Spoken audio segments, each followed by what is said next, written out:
How's it going, everyone? Shiny Plume here with a new deck profile. So today, I have a deck that I've been playing quite a bit. I have a Malice deck for you guys. So this may not be the most creative deck right now. I know it's a really good deck, but this is one I have been having a lot of fun with lately. Be sure to like, comment, and subscribe to the channel. That really does help me out, and I really do appreciate it. But let's get into the deck profile. I'm also realizing while I'm doing this, the lighting is going to be a little bit awkward on this. Yeah, we'll deal with it. Start things off with three Malice White Rabbit. This is one of the three Malice monsters that in the main deck that you'll be playing. I decided to max out on all three, Malice Dormouse and Malice Chessy Cat. So part of the reason I chose to max out on all three is because there's only three main deck monsters, and honestly, like any amount of them is a starter. The one you could cut down if you want is Chessy Cat. You could play one or two, but I just personally think it's better to max out on all three. It's just you really want to see at least one of these Malice monsters in your hand, so it really helps out just playing the maximum amount of them. Then we got as another the next Cyberse monster, Dotscaper. I've seen people cut this card, and I get it. Uh, it's not necessarily a card you ever want to see in your hand. It's one you're going to be banishing off of one of the Malice Link monsters. However, I actually do think that this has merit being in the deck because I've been playtesting without this card a lot, and I just had so many hands or combos where I just needed one more body, and I couldn't get to that body because I already used all the Malice monsters, and I just didn't have a Dotscaper. It's not necessarily a brick either, because I'll show you guys in a bit. Next, for the Bestials, I play one Baldrake, three Druis Worm, and a Magnemite. You can play more of these if you want, but I personally just like playing the one Magma, three Druis Worm, and one Baldrake. I think that's perfectly fine. Then for the spells, we got three Malice and Underground. This on activation gets you banishes one Malice monster from your deck. And it has a couple other uh, effects that sometimes come up, most of the time don't really. I don't play terraforming in this deck. I wanted to keep the deck at 40 cards, and you could theoretically cut a dot scaper for terraforming if you want, but I prefer to not. Then we got three Signet Mining. The reason I play Signet Mining is I've been told by people to not play this card, but I personally think this card is fine. It gets you a Malice monster when you don't have a Malice monster, and I think that's valuable, especially in a deck where there's not a lot of starters. Got one Gold Sarcophagus to banish a Malice monster. It's basically another copy of the field spell if you by banishing any Malice monster from your deck. Also, by the way, I was talking to a friend of mine. You know how Yu-Gi-Oh players like to say when you're sending a card from deck to graveyard, you're foolish burialing it, or you're performing a foolish burial because foolish burial is the card that does that. But when you banish from banish a card from deck, we don't say Gold Sark. I think that would be really cool to say. So, like for example, I'm going to activate the field spell and I'm going to Gold Sark a Malice monster from the deck. Maybe it doesn't really evolve off the tongue as much, but I think it's pretty funny. Next card is I play at three is Allure of Darkness. I personally am always back and forth on this card. Um, I think if you played more Bestials, I think there's justification for running it, and definitely when the new Malice monster comes out, you should play this. But I personally am not a big fan of this card in this deck. It's like fine, but it doesn't really do anything more than the deck is not already doing. I know it draws you cards, and that's really good for this deck too. And you can banish a Malice monster of your hand, so it has its merits. I'm not saying it doesn't. I just of all the cards in this deck, I actually like Signet Mining more than this card. Then we got the Mouse Trap cards, GWC06, MTB07, and TB11. You only really realistically need to play one of each of these. Fun fact about these cards. obviously the entire theme of Malice is Alice in Wonderland, and the names of these cards are based on the number is based on the chapter, and then the abbreviation is a quote from that chapter. So, for example, GWCO6 is Grinning Without Cat. MTB is Mad Tea Party. I couldn't tell you what TV it is, but I'm sure someone else out there knows. Anyway, I just thought that was interesting.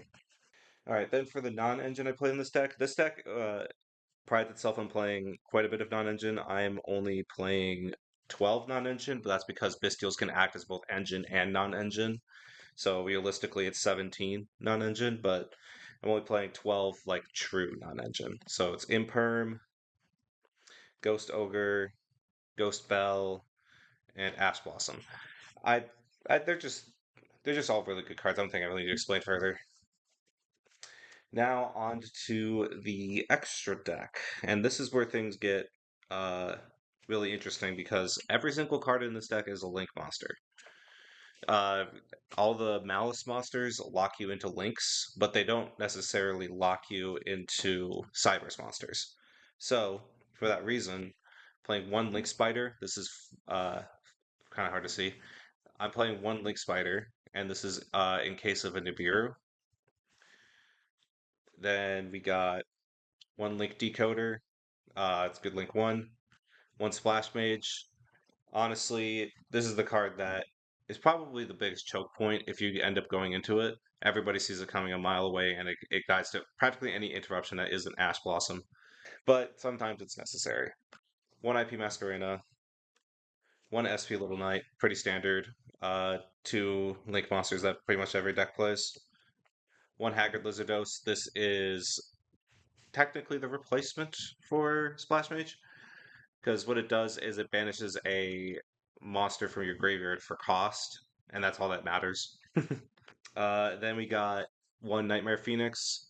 This is less for its effect. Sometimes its effect does come up, but it's less for its effect and more to summon one of the Link fours, which we'll get into. Then we got one White Binder, one Red Ransom, and one Heart Scripter. These three are really fun cards to play. I actually really like these cards a lot. One Firewall Dragon. Uh, I haven't played enough with the Firewall Dragon yet to decide if I really like it or not, but it's okay. One Talker. This card probably should be banned, if I'm being honest. This card is absolutely ridiculous, especially in this deck. So the reason, like everyone knows what Access Code Talker kind of does. It's a really good enabler for a very good way to end games. But the reason why it's so good in this deck is because uh, if you summon the Access Code Talker, you can banish the White Binder from your graveyard to destroy a card in your opponent's field. On resolution, White Binder triggers, which can banish more monsters from your graveyard, like say the Red Ransom. And suddenly, Access Code Talker makes an instant board.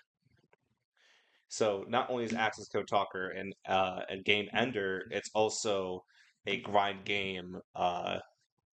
It's a grind game combo piece, if that makes sense, which is absolutely ridiculous. One Nightmare Griffin. Nightmare Griffin is also another unfair card that probably should be banned, but I digress. The main thing that matters is that during your combo, you can discard a card and then set one of your Malice Trap cards from your graveyard. Typically, it would be the Grinning Without Cat, but yeah, this card's just really good. And the other effect is kind of a floodgate effect where neither player can activate monster effects unless special summon monster effects unless a link monster points to it. And your end board is always going to be full of link monsters, so it doesn't really matter. Next, we got one copy of Abawaku. This is one of the new cards. You discard a card and summon any light or dark from your graveyard by banishing this card, or you can discard a card and destroy a card in the field, and both of which are quick effects during the main phase. This card is a really good endport piece. And then the last card I played, and part of the reason I picked up Malice in the first place, Topologic Zeroboros. Now, this card is one that I don't see anyone else play, and I get it. You don't really have to play this card. This is honestly Kind of going back to other deck profiles I made, I usually have a pet card, and Zerberus is that pet card for me in this deck. So what it does is it's a Link 4 that requires 2+ effect monsters. Uh, you cannot special summon a monster to the Link zones. You can't, your opponent can. That's not, but they don't want to do that, and the reason why is if a monster special summoned to a zone it points to, it banishes all cards on the field, on both players' fields. And then during your next standby phase, this comes back and it gains 200 attack for every banished card. This card is really fun to play. And when I was playing this deck, it won me a game against Blue Eyes because they were just ahead by a long shot, but then I used Zeraboros to banish their entire field, including the True Light. So this card does come up sometimes, and it's really fun. All right, that's it for the extra deck. So let's get into the side deck that I play for this deck, which I'm still back and forth on some of the side cards, but we'll get into it. So to start things off, we got 3 copies of Dimension Shifter. Now, Shifter is a card that I personally just am not a fan of. I don't like this card, but I cannot deny it's a good card, and that's part of the reason I don't like it because nobody likes being forced to banish everything that they use. But that them's the breaks. It's a good card. Speaking of good cards, I play 3 Lancia. This is for the mirror matches usually, and also this is we'll get into another reason I play it. Then we got 3 Fuelos. Another card that just isn't coming up. I decided to put it in the side of this deck because why not? Then 3 Nibiru, really good against certain matchups. And finally, 3 Crossout Designator. This is one of the decks I actually feel comfortable playing Crossout in. And you really do want to play it in this deck because Artifact Lancia is a big killer for you. Lancia makes it so that neither player can banish cards, and your deck always cares about banishing. So you want to cross out that Lancia if your opponent has it. Another card that you could play is Chaos Hunter. That's honestly another card you could cross out. I also have cross out for Nibiru because Nibiru can sometimes end your combo. But that's also the reason I play Link Spider. And that is it for this Malice deck profile. So what did you guys think of this deck profile? Let me know in the comments what you guys think. What decks are you guys playing this format? I'd really like to know. And during the end phase, Petal goes back. Thank you all for watching.